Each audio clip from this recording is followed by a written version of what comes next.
Mr. Speaker. I call the Honourable Member Kevin Hay. Thank you, Mr. Speaker. I think I might begin where the Minister left off. Certainly it's true that ACC has now fronted up and admitted fault, but it has taken them some 3 months to do so.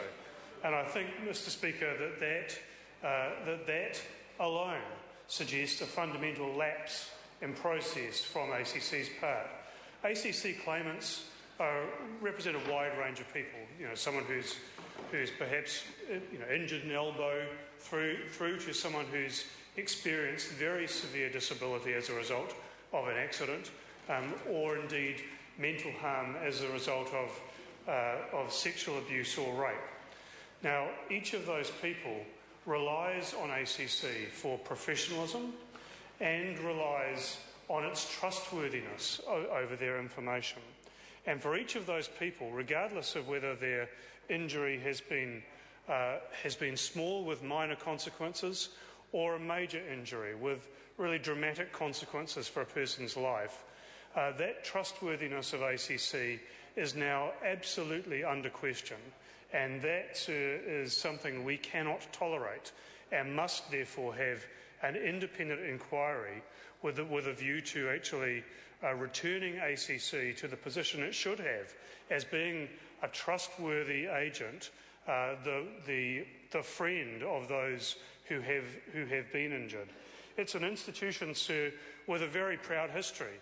It represents a social contract between New Zealanders who gave up something in order to have ACC.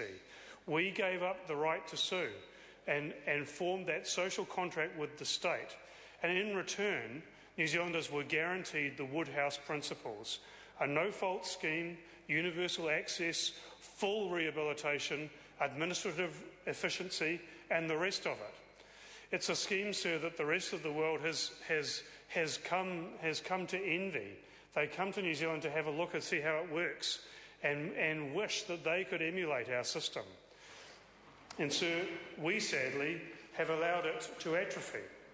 And in particular, under this government, we've seen a change to ACC, the adoption of what I call a culture of disentitlement, in which the good people who are working in ACC are gradually being squeezed out by requirements that come down from on high for a culture in which claimants are seen as the enemy, in which the purpose of interaction with claimants seems to be to disentitle them from rehabilitation and compensation.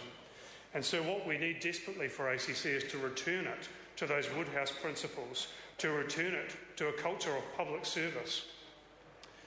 This whole episode, starting with the breach of privacy, this extraordinary breach of privacy, some 9,000 instances, 6,700 people affected, that began, I guess, in August of last year with the leaking of the spreadsheet with these people on, represents an extraordinary breach of the social contract that New Zealanders have with ACC. And there are some questions that emerge from that, and Grant Robertson's referred to a few of them, and I'll refer to a few others. Why, for example, why was this information all on a spreadsheet? What was the purpose of the information being held? Why did that staff member have it? It's a piece of information that is curiously absent from the discussion to date, and I hope that will be addressed by the Privacy Commissioner.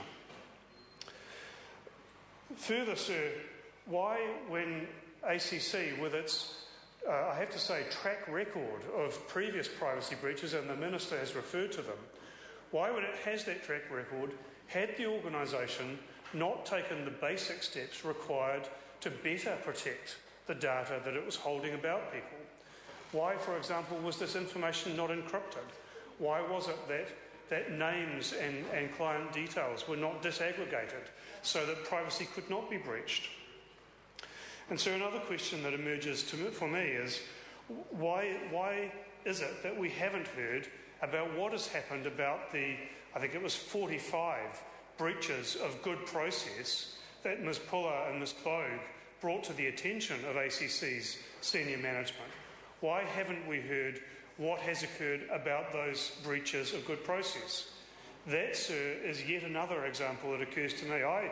I freely admit that I've said to some journalists that I'm actually quite pleased that this has happened to a National Party insider.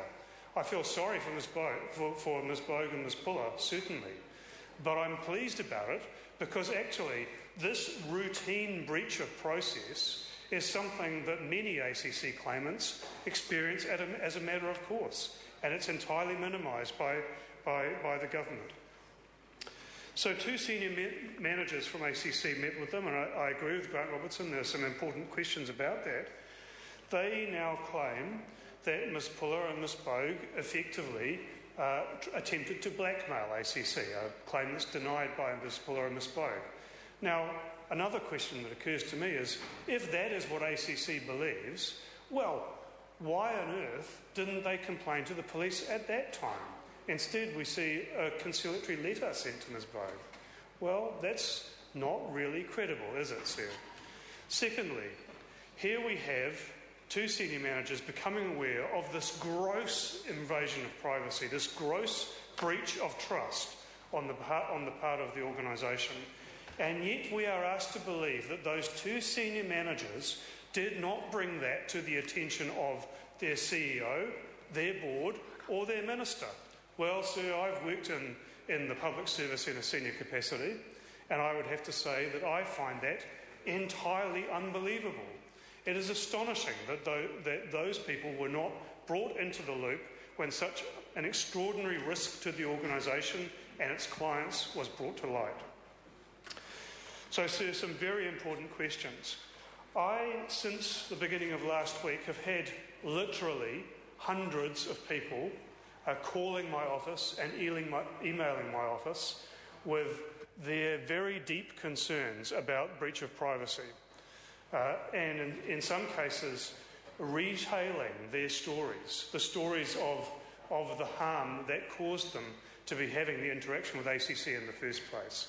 It has been an absolutely harrowing experience for them. And yet, what we have heard from them is that the calls that they have had from ACC staff to tell them that they were on the list, on the spreadsheet, that in those interactions they have felt not listened to, they have felt that ACC has minimised their concerns and not taken them seriously, and they have felt that in fact the error has been compounded. And I particularly draw the House's attention, sir, to the impact of that on sensitive claimants, for whom the very fact that they were on this list comprises an extraordinary breach of their privacy. And consider for a moment those who didn't get the call from ACC. Well, how are they supposed to feel? Because what they have learned is that actually their information, the fact of their sensitive claim, is not being held secure by ACC. It could be breached at any time. And further, we've learnt that actually the facts about sensitive claims are not held in this extraordinarily secure way within the sensitive claims unit. Actually, they are routinely available to a very wide range of people within ACC. So, sir, I'm very, very supportive indeed of the Privacy Commissioner's inquiry.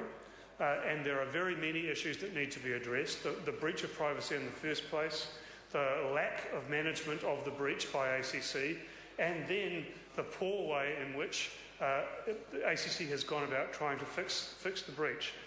But I take issue with the Minister's answers to my questions today. The matters related to the previous Minister, the Honourable Nick Smith, will not be considered by the Privacy Commissioner in her inquiry. They cannot possibly be found to be within scope. They will not be addressed by that, and we need a properly independent inquiry to address those issues. In 1999, sir, Deputy Speaker Ian Revell resigned over the improper use of the Deputy Speaker's letterhead. And, sir, if Nick Smith were the Minister today, I would say he ought to be sacked. Right now, he needs to be stood down while this matter is under investigation. He's not a junior minister, he's a senior, experienced minister, and this is an absolutely fundamental breach of the Cabinet Manual and ministerial responsibility. Sir, this entire thing is a circus and requires a fully independent investigation. I called on the Auditor General's office earlier today to undertake that inquiry. Speaker. I call the Right Honourable